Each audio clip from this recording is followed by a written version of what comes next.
Allez, il faut la saison. Ouais, bien joué, bien joué.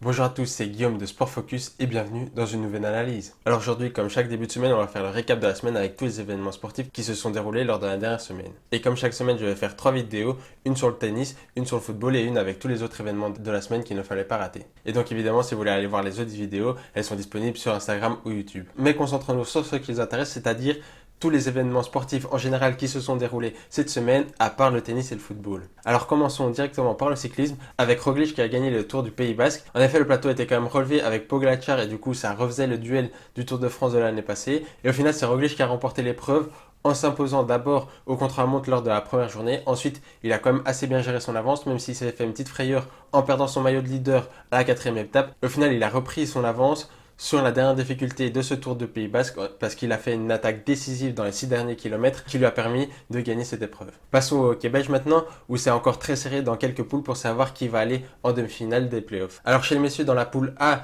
le Dragon a remporté son duel contre le Racing assez naturellement, mais dans le choc vraiment de cette journée entre la Gantoise et le Léopold, c'est la Gantoise qui s'est imposée 3-2. C'était vraiment un match très important et très compliqué pour la Gantoise qui a finalement sorti vainqueur. Et ça permet à la Gantoise de reprendre la tête de cette poule, mais avec un petit point d'avance sur le Dragon et 2 petits points d'avance sur le Léopold. Du coup, vraiment encore tout est jouable entre ces 3 équipes pour savoir qui va aller en demi-finale. Et le week-end prochain, ce sera déjà la dernière journée de ces playoffs. Du coup, ça va vraiment être décisif avec un match la Gantoise-Dragon qui est un peu un office de quart de finale parce que le gagnant va aller en demi-finale, c'est sûr. Et surtout, le perdant ne va très probablement pas passer ses phases de poule parce que le Léopold va au Racing en sachant que le Racing n'a plus aucune chance de se qualifier. Je pense vraiment que le Léopold va gagner ce match. Et dans l'autre poule, ce sont les deux favoris qui se sont imposés, c'est-à-dire le Wadox et Laurier. Le Wadox a eu beaucoup de mal de se défaire du Berscott et Laurier a eu quand même beaucoup plus facile. Et au final, c'est officiel, le Wadox et Laurier iront en demi-finale, c'est sûr, mathématiquement c'est sûr. Et le match de la semaine prochaine entre le Wadox et Laurier justement décidera qui va être premier au classement et du coup qui aura un avantage pour les demi-finales.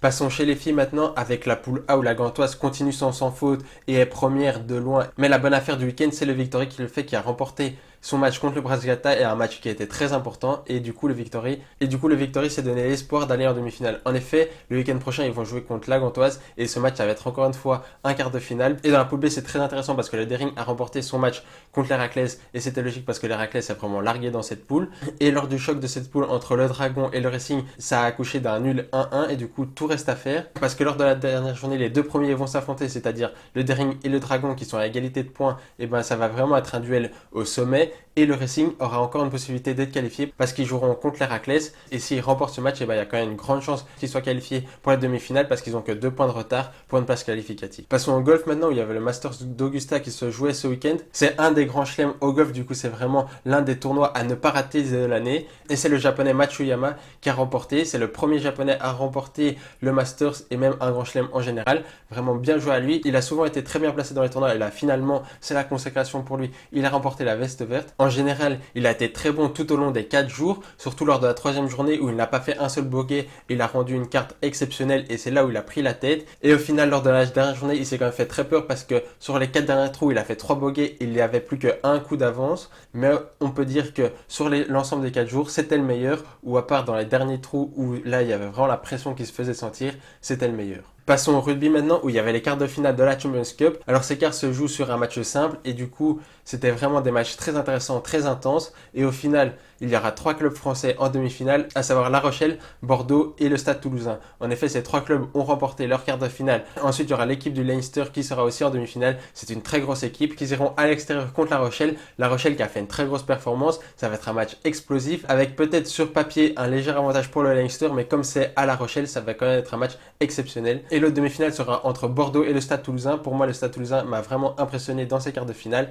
Et s'ils continuent sur cette lancée, peut-être qu'ils auront une chance d'aller en finale, même si encore une fois, c'est à l'extérieur et que souvent, c'est quand même un gros désavantage d'aller jouer à l'extérieur au rugby. Et on termine ce récap de la semaine par la Formule 1 avec 2 éprix ce week-end à Rome. Alors sans doute que le pilote le plus rapide du week-end c'était Stoffel Van Dorn parce qu'il a fait la pole lors de samedi, mais il a eu des problèmes au premier tour et du coup il a perdu sa pole et au final il a fait une erreur et il a marqué 0 points lors du premier e-prix. Et c'est Jean-Éric Vergne qui a remporté la première course. C'était vraiment celui qui a été le plus constant lors de la course.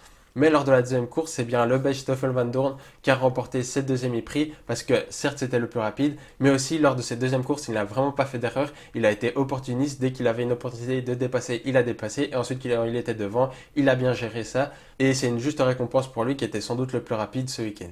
Donc voilà, j'espère que tu as aimé ce récap de la semaine. N'hésite pas à aller voir les autres récaps de la semaine, que ce soit sur YouTube ou Instagram. Et si tu as vraiment aimé cette vidéo, n'oublie pas de mettre un like et de le faire savoir en commentaire. Et n'oublie pas de t'abonner. Si tu veux plus d'actualités sportives, va voir mon compte Instagram Sport Focus. Et je vous dis à bientôt pour les prochaines analyses.